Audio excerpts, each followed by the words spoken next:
Hola, mi nombre es Eiva, estuve en la cárcel 1 año, 1 mes y con brazalete después te quiero contar mi historia. Bienvenida. Gracias por estar acá, gracias por venir a compartirnos tu historia y si nos permites, cuéntanos cómo empieza. Pues yo tuve la desgracia de caer en la cárcel debido a un proceso judicial con pruebas fabricadas.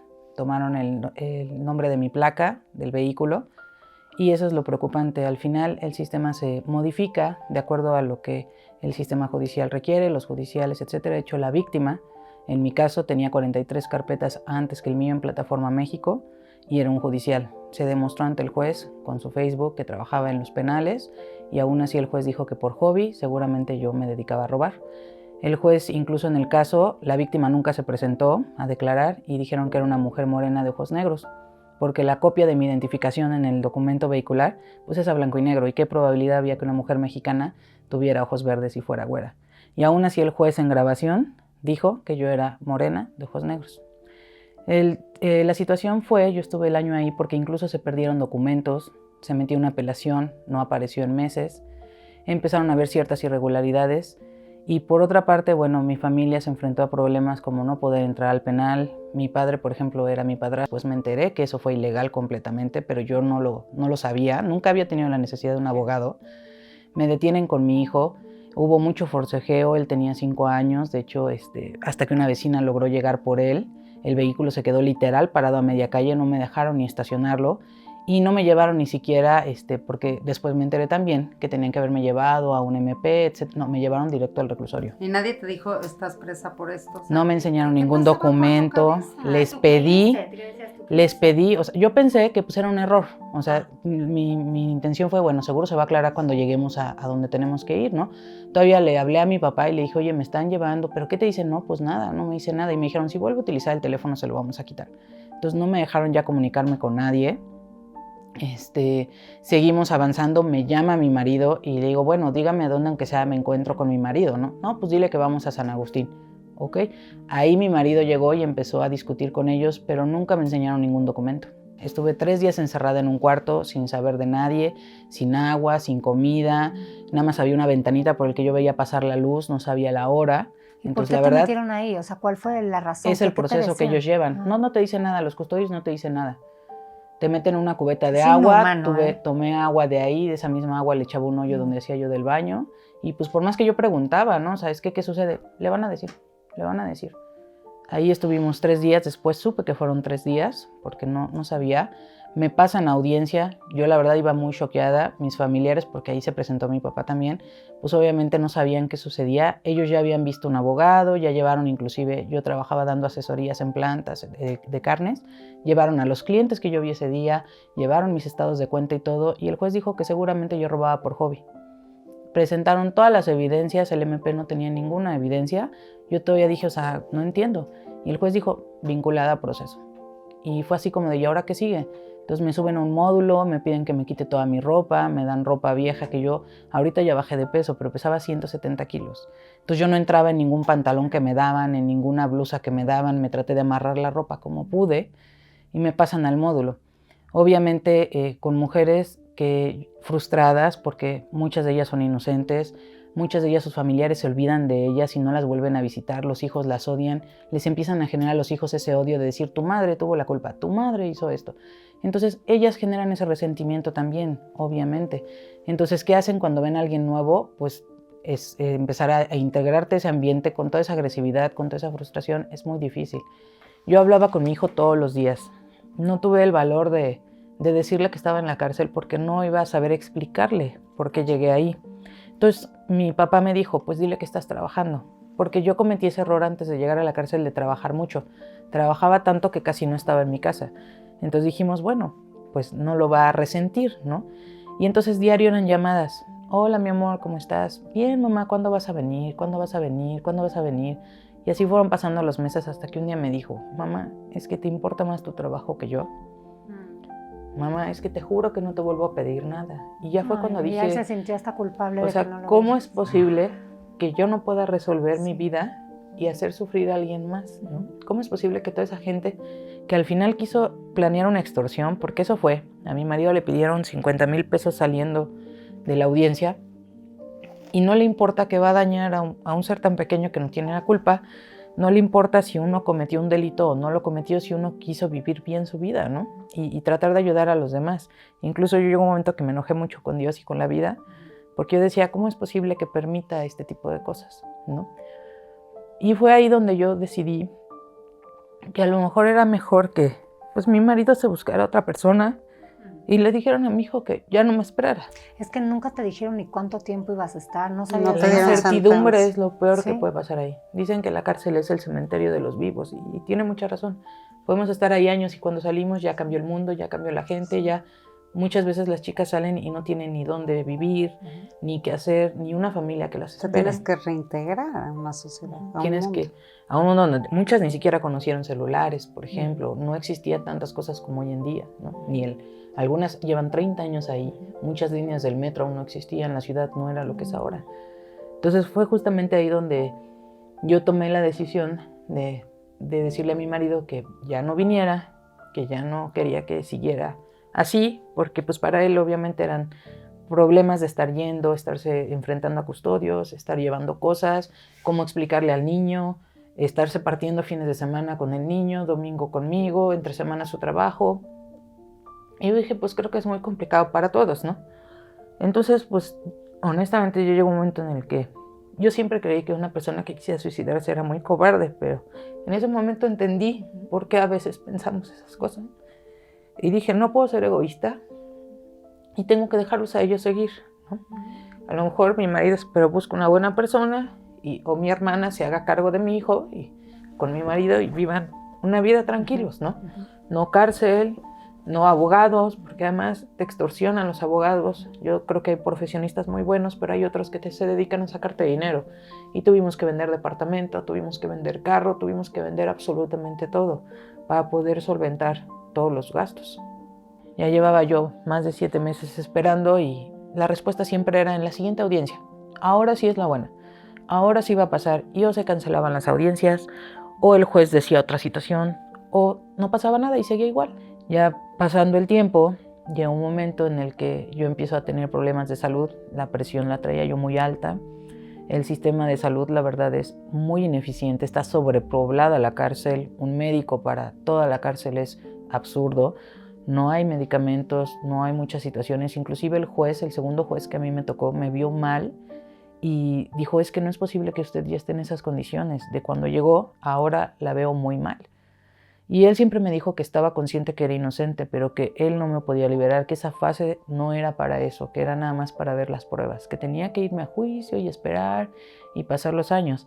Él empieza a ver que yo me empiezo a deteriorar y le pregunto inclusive a mi marido, oiga, ¿usted puede traer un médico? Y le dice a mi marido, sí, yo lo traigo. Y no dejaron pasar al médico. El juez multó al centro penitenciario esa vez. Incluso me dijo, oye, ¿te trajeron los medicamentos que yo mandé con tu nombre? No, no me entregaron nada. Entonces empezamos con esa serie de complicaciones hasta que llega un momento que me dice el juez, me van a cambiar de penal. Si yo me voy, yo ya no la voy a poder ayudar a hacer nada. Entonces yo le recomiendo que se declare culpable, que se vaya a un abreviado y le voy a dar la mínima de la mínima de la mínima y me explicó la cuenta. Me dice, usted ya lleva 1 año aquí. Su sentencia va a ser de 1 año, 8 meses. Le doy el brazalete y yo le dije, pero es que hay chicas que llevan meses, años esperando brazaletes. Me dice, sí, pero yo voy a ver que ustedes la apoyen. Ya no confiabas, ¿no? De alguna la manera, verdad es que no. Pero al final yo dije, ya no tengo nada más que perder. Si yo sigo contratando abogados, si yo sigo haciendo, mi familia va a seguir sufriendo. Si a lo mejor a mí me dan una sentencia, o sea, ya llegó una situación y entonces en ese momento decido qué hago o ya. Ya salirte Una de esa pregunta, situación. ¿qué es el brazalete? Es un dispositivo para monitorearte. Para que no salgas de tu casa. Para que no salgas. Así es, te dan una ruta, ya sea que vayas a un trabajo, etcétera, pero yo seguí bordando en mi casa para la cana, pero ya estaba yo en mi casa. Ya estaba yo en mi casa, de hecho. ¿Con tu hijo? Al principio no queríamos, porque mi marido me dijo, ¿cómo le vas a explicar que no puede salir? Y yo dije, sí, está bien. Pero llegó un momento que ya estaba yo tan desesperada que dije, no, ya tráemelo. O sea, ya tráemelo y prefiero tenerlo aquí en la casa y pues no sé, vemos cómo le hacemos. Pero la verdad fue muy difícil porque él cuando llegó ni siquiera me quería abrazar. Él llegó siendo otra persona. Al final estuvo en tantas casas y en tantos lugares. Tantos sentimientos encontrados. Que yo creo que, o sea, cambió completamente su personalidad y al principio es así como de, sí, mi mamá. Y yo le decía, es que ven, dame un abrazo. Y abrazaba a mi marido. No, y todas las creencias, ¿no? De mi mamá estuvo en la cárcel y no entiende. No entendía, no él sabía, todavía no no lo sabía. sabía. Y acuérdate no lo que sabía. él también se sentía culpable. Se sintió abandonado. Sí, abandonado. Él se sintió abandonado. Entonces, de ahí, ¿Cuántos por ejemplo, años tenía, perdón? 5. 5, sí. Está De muy ahí, chiquito. inclusive, yo salgo y parte de lo que hace la Cana también es un seguimiento en libertad. Entonces, me asignan a mí una psicóloga y a mi hijo también una psicóloga, para apoyarnos al punto de llegar a un momento en el que le digamos la verdad. Nos tardamos 1 año y medio en prepararlo para decirle la verdad a mi hijo. Y ya con apoyo de la psicóloga y estando con ella, pues yo le dije, ¿no? O sea, discúlpame porque creo que te mentí, te he enseñado que no hay que mentir, pero no quería hacerte daño y no sabía cómo manejar la situación. Entonces lo único que se me ocurrió pues fue mentirte. No estuvo bien, te pido que no hagas esas cosas porque no es bueno mentir y te pido una disculpa. Y sí me lo dijo, mamá, yo entiendo por qué lo hiciste y te perdono, ¿no? Pero sí es... Yo creo que el ver una familia... Tu familia al verte en la cárcel es un sufrimiento que no puedo valorarlo porque yo obviamente yo estuve adentro. Mis vecinos me decían que escuchaban a mi marido llorar todas las noches, que siempre lo veían solo. Cuando le dijiste a tu marido que ya mejor ya te separaras de él, ¿él qué hizo? No, me dijo que estaba loca, que él iba a seguir viniendo, aunque yo no quisiera, que él iba a hacer hasta lo imposible por liberarnos. ¿Te sentiste muy apoyada ahí? ¿Y el juez él sí siempre cumplió? estuvo. Sí, él estuvo vigilando el proceso, inclusive cuando estuve con la jueza de ejecución a mí me lo dijo. O sea, a mí me recomendaron que vigilara, que tu proceso fuera rápido. Casi al final, después de 8 años de no hablarnos, mi hermana y yo, le avisan que estoy en la cárcel y entonces ella también se presenta y es médico humano. Ella incluso se peleó mucho en el penal para que la dejaran meter medicamentos, darme la atención médica, etc. Y ella también contrató a una abogada que también se puso a buscarse porque nosotros ya no contábamos con recursos. O sea, ya lo poco que teníamos estaba destinado para el niño y mi papá para que pudieran estar bien dentro de lo que cabe. Entonces ella aparece y reactiva nuevamente todo eso y ella al final con los trámites y todo y mi marido haciendo documentos y la Cana participando porque ellos fueron mi aval laboral para yo poder salir con brazaletes como salgo de la cárcel. ¿Cuánto tiempo tuviste el brazalete? Durante 6 meses lo tuve. Ok. Estuve en mi domicilio y el 1 de mayo pues yo fui a que me retiraran el brazalete y es cuando yo decido ya retirarme de la ciudad porque ya estaba yo muy asustada de que si podían manipular la ley de esa manera, o sea, podían inventar cualquier cosa en cualquier momento, porque incluso adentro escuché otras historias mucho más complicadas, o sea, gente que levantaban en la calle literal y que le ponían un arma y yo les decía, bueno, pide tu carpeta para que la leamos y veamos qué dice y muchas veces me di cuenta que el arma era la misma en muchas carpetas o que inclusive la víctima decían que era un hombre y la credencial del lector era la copia de una mujer y yo decía, pero esto no es lógico. Y eran mujeres que llevaban años ahí porque tenían abogados de oficio, no les resolvían nada. ¿Cuál crees que es el objetivo? O sea, ¿cuál crees que es el objetivo de hacerle esto a estas mujeres? O sea, ahorita después de haberlo vivido y de haberlo vivido adentro. Mira, yo lo que entendí, porque me puse a investigar saliendo, es que al final el Estado de México es uno de los estados con un mayor porcentaje de eficiencia de captura. Por eso crearon el sistema abreviado. Tú te declaras culpable, ya no hay investigación, no perdemos más tiempo, te damos una sentencia corta y nosotros fuimos eficientes. Capturamos a un delincuente, aunque no lo haya sido. Sí, claro que no. Wow. Y al final eso también genera que haya judiciales con bonos, jueces con bonos. Todo el mundo está haciendo un gran trabajo, aunque la cárcel se esté llenando de gente inocente. Un gran trabajo. O sea, hay muchas chicas que sí son culpables y te lo dicen. Sí, claro. Pero muchas ni siquiera iban por el delito por el que cometían. Les hacían otros delitos a veces más graves u otro tipo de modificaciones a sus carpetas y ni siquiera era por lo que iban. Cuéntanos de esto que tenemos acá. ¿Cómo llegamos a esto? Estos muñequitos los hacen en diferentes penales. Una de las situaciones que se vive mucho en los penales es que obviamente las cárceles no están hechas para mujeres. Simplemente un día dijeron, hay mujeres, denles este cuartito, vamos a darles este espacio. ¿Qué pasa? A las mujeres no se les permite el ingreso de mucho material, no hay talleres como carpintería, como artesanías que sí tienen los varones, etc. Entonces no les das una forma de vida. Y sus familiares se enojan con ellas y tampoco les mandan nada, no hay barco, no hay nada. Entonces hay muchas mujeres que no tienen un peso para hacer nada. Y adentro cuesta el agua, te cobran las listas, si tú no pasas listas te castigan.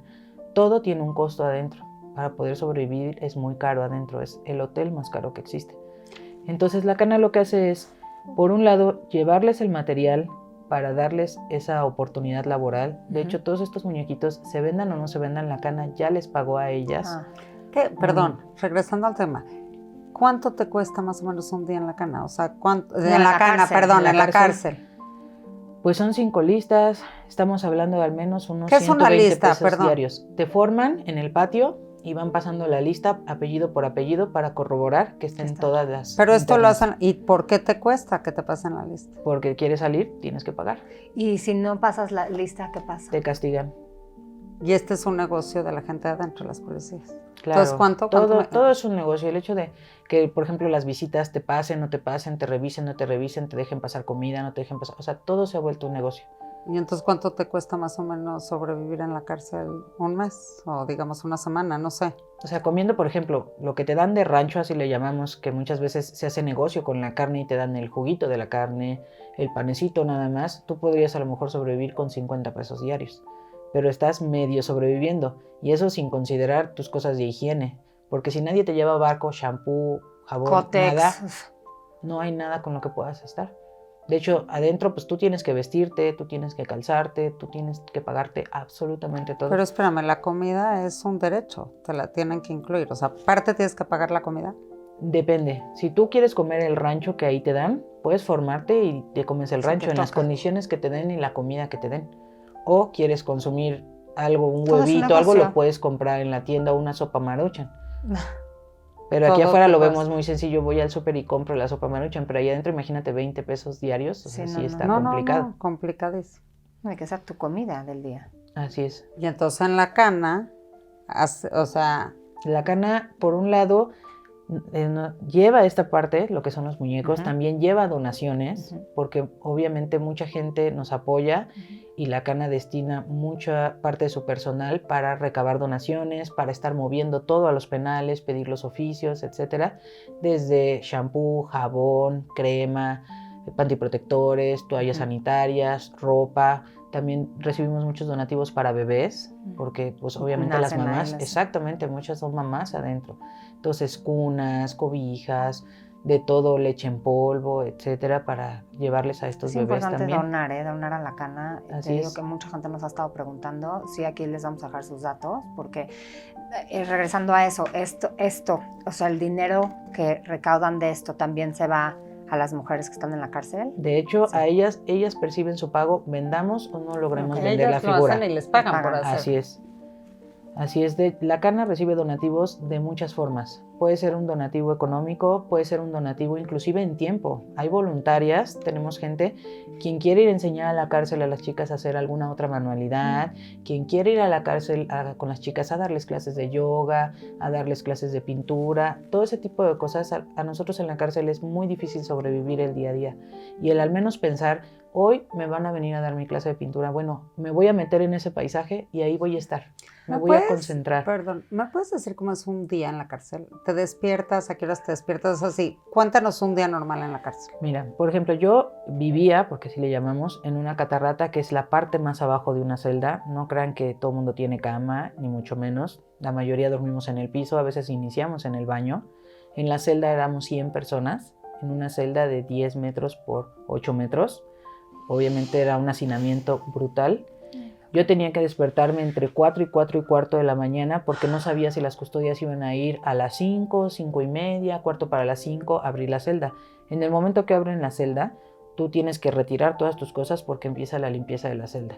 Ya se organizan entre las internas, nos toca por cada X tiempo, nos vamos rolando y te toca la limpieza. Entonces sacas todas tus cosas, te tienes que formar afuera con tus cosas, esperas a que se termine la limpieza, otra vez vuelves a entrar, acomodas tus cosas en su lugar o como tú vayas viviendo. Hay algunas que tienen cama, las camas se comparten entre dos, que son camas de concreto con una esponja de este ancho, eso es una camita.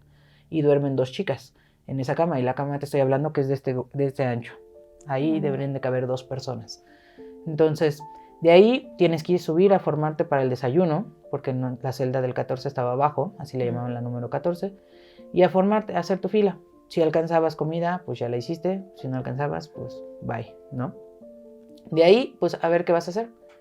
justamente ahí es donde empiezan los momentos complicados, porque no hay agua para lavar ropa, hay pocos lavaderos y ya están ocupados. Al final adentro de la cárcel se hacen jerarquías entre las chicas. Las que más tiempo llevan son las que tienen más derecho a muchas cosas.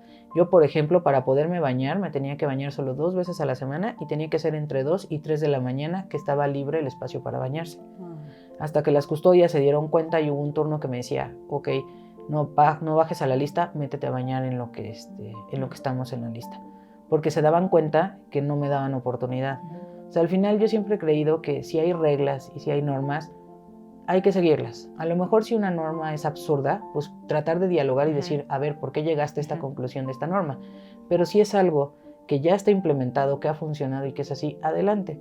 Pero eso en la cárcel te genera mucho conflicto, porque la gente piensa mucho en rebeldía, en hacer cosas que no. Y yo decía, bueno, voy a perder mi tiempo en eso, tampoco me voy a desgastar y no me quiero meter en problemas. No quiero ser señalada. Porque si no, o sea, el día que a mí me castiguen no le voy a hablar a mi hijo. El día que a mí me castiguen es una semana encerrada en otro cuartito como la galera y no voy a ver a mi marido y no, o sea, la verdad era más traumatizante para mí, ¿no? Hubo un tiempo que yo decía, bueno, es que ¿por qué no abren la biblioteca? Aunque sea para leer algo, ¿no? Y yo les decía, bueno, yo me encargo de la biblioteca. No, en algún momento la vamos a abrir, en algún momento la vamos a abrir. Ya pasaron los años, yo la última vez que entré a Ecatepec, antes de que ya no me dejaran entrar, vi que ya pusieron la biblioteca y que pues bueno, ya tenían opción las chicas para bajar y pedir libros. ¿Por qué ya no te dejan entrar? Porque si ya fui trabajas. ex interna. Ok. Y ahorita trabajas tu tiempo completo en la cana. Así es. ¿Cuál es tu puesto? Directora de producción, veo precisamente todo esto, los materiales, planeo la producción, voy viendo cómo van las ventas para mandar a hacer más muñequitos, veo con proveedores. Y trabajo con las chicas directamente para que ellas logren hacer unos muñecos El trabajo preciosos. está impresionante, está divino. Que sepan que se pueden meter a la página, comprarlos en línea y la verdad, o sea, está divino, pero aparte estás ayudando y estás apoyando una gran labor. Si hay algo que puedes hacer por las mujeres que están encarceladas, aunque sea apoyar. No, y es por las que están adentro y por las que ya salieron. Luego la gente no sabe cómo puede apoyar y quieren, y yo creo que siempre hay una manera. Y ustedes, después de escucharte, lo agradeces muchísimo estando ahí.